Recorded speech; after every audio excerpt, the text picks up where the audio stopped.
A Igreja de Jesus Cristo dos Santos dos Últimos Dias sempre aceitou negros como membros da Igreja. Porém, entre 1849 e 1978, seguia a política de não ordenar nenhum homem negro ao sacerdócio.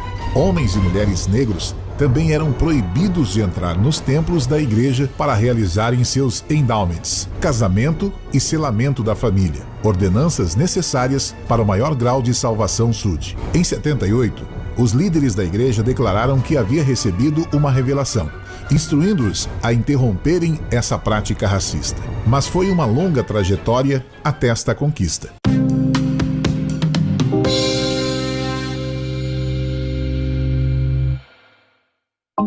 Em 1852, Brigham fez um pronunciamento à legislatura de Utah, dizendo que os afro-americanos não podiam receber o sacerdócio. Um discurso prévio já havia adiantado o assunto em 49. O discurso dizia: quais as chances de redenção do negro? O Senhor amaldiçoou a semente de Caim com a negritude e proibiu o sacerdócio a eles. Em 1850, a Califórnia já se tornava livre da escravidão. O estado de Utah decidia essa questão por inquérito popular. Como governador do estado, Brigham Young decidiu manter a escravidão em 52, sendo o único estado do oeste americano a manter a prática. Mas em 1862, o Congresso dos Estados Unidos aboliu a escravidão de vez no país. Em 1949, a primeira presidência sob a direção de George A. Smith afirmou: a atitude da igreja em relação aos negros continua como sempre foi.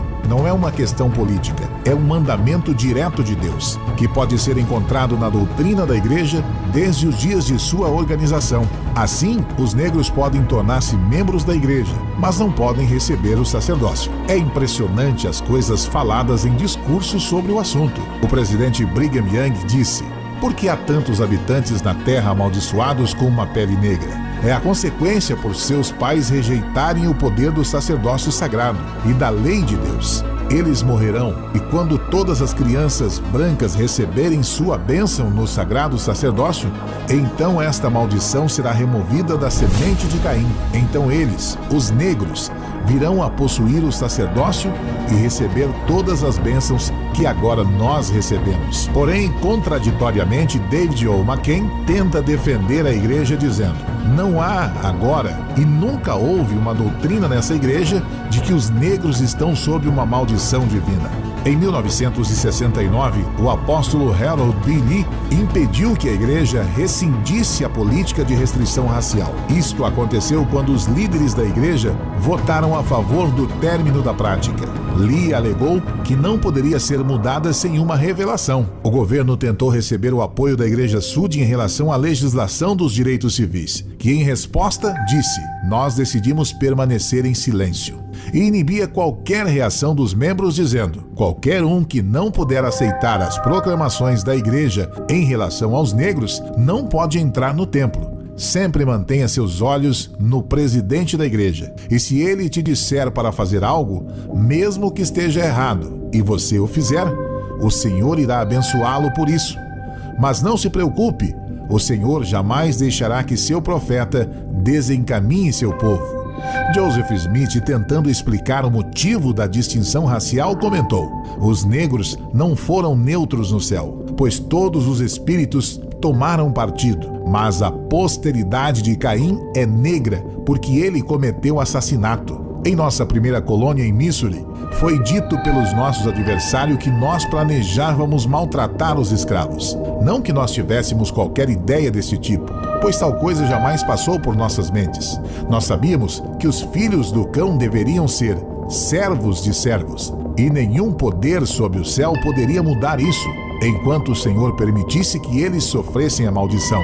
E isto tudo era conhecido como nossa opinião religiosa a respeito deles. Devo eu lhes falar da lei de Deus a respeito da raça africana? Se o homem branco que pertence à semente escolhida misturar seu sangue com a semente de Caim, a penalidade, na lei de Deus, é morte na hora. Assim será para todo sempre. John Taylor falando sobre o dilúvio, relatou: porque a semente de Caim foi preservada durante o dilúvio? Porque era necessário que o diabo tivesse um representante na terra, assim como Deus. Mark E. Petersen, dos 12 apóstolos, ainda foi mais além. Quem colocou os negros originalmente na mais escura África? Foi algum homem ou foi Deus? E quando ele os colocou ali, ele os excluiu. E quem é o homem para mudar essa exclusão? Pense no negro amaldiçoado por Deus.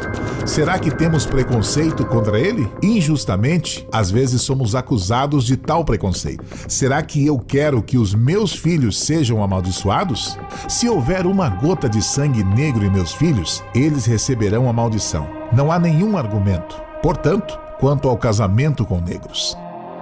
Sabemos que o racismo pode ser visto em passagens do livro de Mórmon, como em 2 Nefe 5, onde diz claramente que a cor da pele escura é uma maldição e que estes são afastados da presença de Deus. Resolvi não publicar todo o material racista da igreja que coletei por terem muitos textos pesados e desagradáveis. Você pode conferir meu artigo mais detalhado em meu blog. Assim como foi o assunto da poligamia, a igreja por horas vivia e negava o assunto do racismo. Em 1962 foi dito: o Sud não tem animosidade alguma em relação ao negro, nem também o descrevem como pertencente a alguma raça inferior. Por quase 140 anos, a igreja ensinou que todas as pessoas de descendência africana eram inferiores e amaldiçoados por Deus por causa de pecados cometidos antes de seu próprio nascimento. Eles eram considerados indignos de receberem o sacerdócio e mesmo uma gota de sangue negro era suficiente para desqualificar qualquer um para uma posição de autoridade verdadeira dentro do mormonismo. Consequentemente, missionários mórmons eram instruídos a evitar negros nas várias partes do mundo onde estivessem. Em 1978, ocorreu a primeira conferência da ONU pelo combate ao racismo e à discriminação racial. Ocorria em Genebra, que mobilizou atores envolvidos com luta da igualdade racial em diferentes países. A ONU tinha acabado de lançar uma manifestação contra o racismo e a igreja temia as mesmas consequências da época da poligamia. Assim, Spencer W. Kimball, N. Eldon Turner e Marion G. Hominy, a primeira presidência da igreja na época, realizaram uma reunião e anunciaram o desimpedimento do negro ao sacerdócio. Isso foi feito através de uma carta aos oficiais do sacerdócio em todo o mundo e apoiada durante a Conferência Geral Semestral. Por causa das circunstâncias em que essa revelação foi recebida, muitos acreditam que foi mais uma revelação de conveniência. Ao ser indagado sobre toda a doutrina racista que pregou, Bruce R. McConkie respondeu: esqueçam tudo o que eu disse, ou o que o presidente Brigham Young ou o presidente George disse no passado e que está contrariando a revelação atual. Nós falamos com uma compreensão limitada e sem a luz e o conhecimento que temos agora. E não faz a mínima diferença o que qualquer pessoa sempre disse sobre o assunto do negro antes. É um dia novo e um arranjo novo. E Deus deu a revelação que esclarece o mundo sobre este assunto agora. McConkie precisou fazer várias mudanças no livro Doutrina Mormon, mas no final das contas, a liderança da igreja não redigiu em repúdio o que aconteceu no passado. Gordon B. Hinckley simplesmente disse ao Los Angeles Times: a declaração de 78 fala por si. Eu não vejo nada mais que nós precisemos fazer. E o apóstolo Dallin H. Oaks disse: não é o padrão de Deus dar explicações. Lembrando que todos os conteúdos dos vídeos foram bem resumidos.